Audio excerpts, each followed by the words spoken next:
Hola, mi nombre es Guillermo Abel Camacho Luna y el día de hoy para la materia de máquinas eléctricas le vamos a presentar el tema motores de inducción. Bueno, ¿qué es un motor de inducción? Para empezar a hablar de esto hay que primero ver los diferentes tipos de motores que hay. Primero podemos encontrar el motor de corriente continua.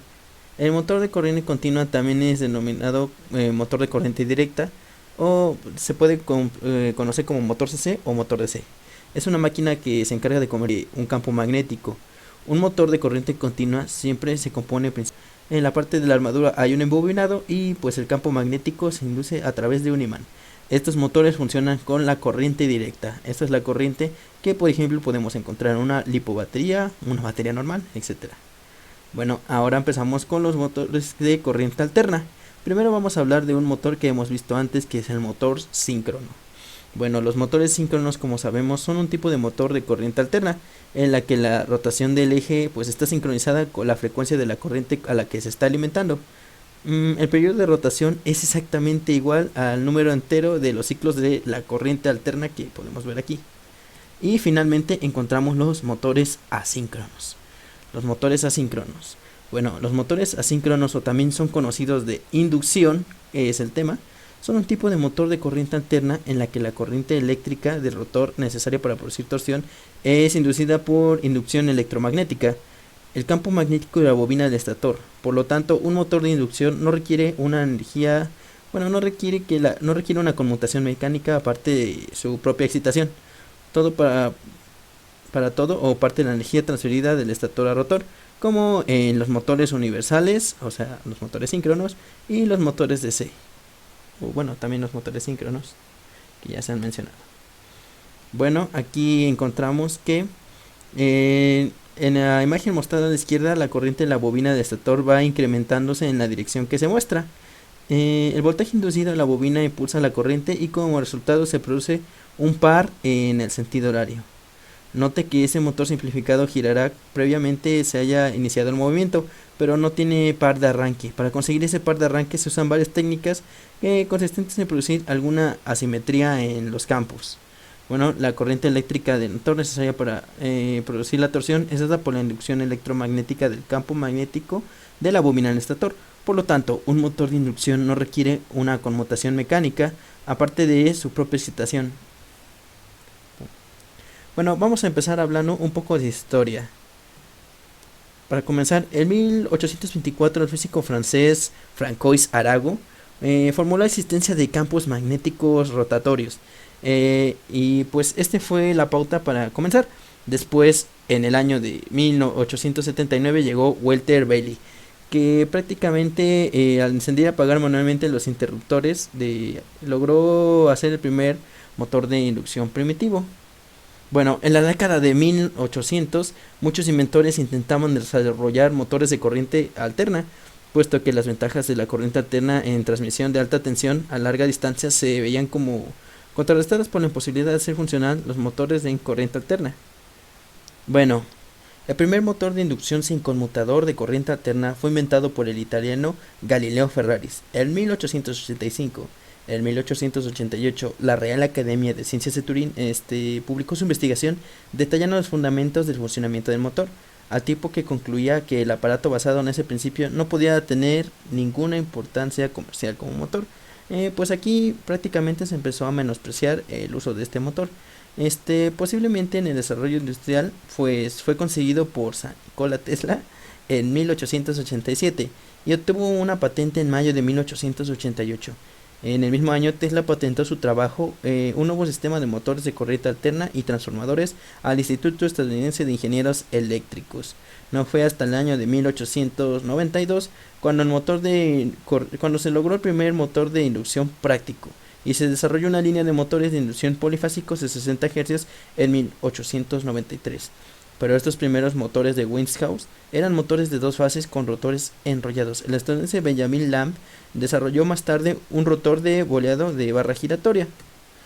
Bueno, vamos a hablar un poco sobre el funcionamiento técnico. Composición. En función de cómo esté construido el rotor, el mismo motor asíncrono puede ser de jaula de ardilla o de motor bobinario. Vamos a empezar hablando de los dos. Bueno, el motor de jaula de ardilla. El rotor está constituido por una serie de barras dispuestas a las ranuras de la corona rotórica, unidas en sus extremos a dos anillos. Bueno, el par de arranque de estos es pequeño y la intensidad que absorben pues puede ser muy elevada. También tenemos el otro tipo que es de rotor bobinado. En las ranuras de la corona rotórica se insertan los devanados unidos por un punto común. Este tipo de motor tiene dos anillos de cobre denominados anillos rozantes, que giran en el eje haciendo contacto entre este y unas escobillas que van a permitir conectar los devanados rotóricos con el exterior. Bueno, el rotor bobinado, la ventaja de este es que permite que el arranque sea progresivo mediante resistencias rotóricas. Actualmente con el uso de arrancadores y variadores electrónicos no son necesarios y pues su fabricación está muy limitada. Vamos a la siguiente parte. El motor de inducción de tipo de jaula de ardilla tiene barras conductoras incrustadas en el rotor. Estas se conectan entre sí en sus extremos utilizando anillos que también son de material conductor. Aquí podemos ver las diferentes imágenes de cómo se conectan. En este caso podemos ver un rotor de un motor trifásico. Estas son las terminales que se pueden conectar en delta o en estrella. Y pues continuamos. Bueno, las corrientes y fuerzas que aparecerán en el inducido son tanto mayores, cuanto mayor sea la velocidad relativa entre el rotor y el campo magnético. Esto significa que los motores de inducción tendrán un elevado par de arranque. Es por ello que se utilizan en muchas aplicaciones industriales, como veremos a continuación. Bueno, cuando hay una fuerza que los pueda frenar esta disminución de velocidad de giro, significa que la diferencia de velocidades aumenta. En este tipo de motores el estator genera un campo magnético giratorio. Para ello se dispone de dos pares de bobinas perpendiculares. Una de ellas se conecta directamente a la corriente alterna generando un campo magnético oscilante. En la otra bobina se intercala un condensador cuya misión es desfasar la corriente que llega a la bobina a 90 grados eléctricos respecto a la corriente de la bobina anterior, con lo cual el campo magnético que se genera esta segunda bobina estará también pues digamos de una manera desfasado respecto al anterior.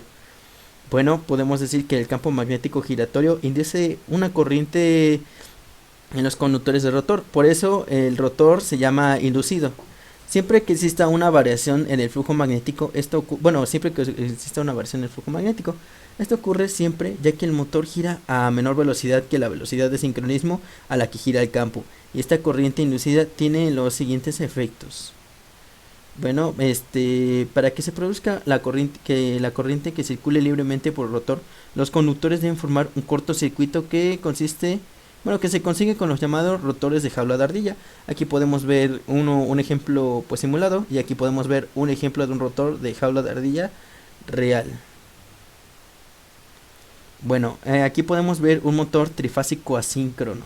El motor trifásico es igual, es muy parecido, en esencia es lo mismo que el monofásico, porque tenemos un campo magnético giratorio, inducción de corriente en el rotor por causa de que el campo gira a mayor velocidad que el propio rotor, y pues tenemos una gran fuerza de Lorentz y de atracción magnética. El campo magnético giratorio se consigue conectando a cada una de las bobinas una línea de corriente trifásica. Aquí podemos ver cómo están los diferentes anillos y vemos cómo se hacen las diferentes conexiones. Aquí podemos ver el eje y el devanado trifásico del motor. Bueno, aquí podemos ver la conexión de tipo delta y del otro lado la conexión del tipo estrella que se utiliza en estos motores. Las aplicaciones. Bueno, estos se utilizan comúnmente para controlar las bombas, ventiladores, compresores y en muchas otras aplicaciones industriales debido a sus características de que pues prácticamente pueden arrancar solos a diferencia de los motores síncronos. Bueno, aquí podemos ver algunas bombas, ventiladores industriales y pues compresores. Estos son muy común, ver estos motores en la vida real es muy común. Aquí en México lo podemos ver en una máquina tortilladora, pues debido a que no se necesita, el par de arranque es necesario, porque tiene un par de arranque muy fuerte. Bueno, vamos a ver el comportamiento de las revoluciones por minuto versus el torque. La velocidad. La velocidad de un motor de inducción es cercana a la velocidad del campo magnético del campo rotatorio. Se determina por la frecuencia y también por las fases del bobinado del estator. La fórmula para obtener la velocidad síncrona es de 120 por la frecuencia sobre los polos. Esta velocidad, pues digamos que no alcanza nunca la velocidad síncrona. La velocidad está a 96 y 98 de la velocidad síncrona.